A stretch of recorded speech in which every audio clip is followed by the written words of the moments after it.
here we are. We're gonna try the Lowry's Bacon Curls Microwavable Pork Rinds. Hot and spicy. Now, I ain't never seen no microwave pork rinds. I've seen microwave popcorn, but not microwave pork rinds. So, this is the finished product. I put it in the microwave for about 2 to 3.5 minutes. And this is what I came out with. Now,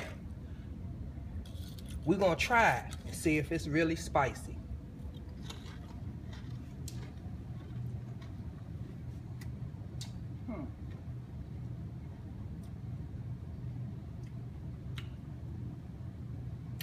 Well, let me try another.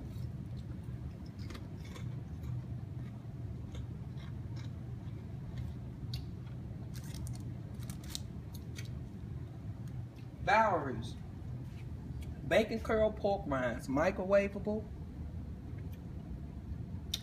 If you have the taste for a pork rind, uh-oh, I feel the spice kicking in now.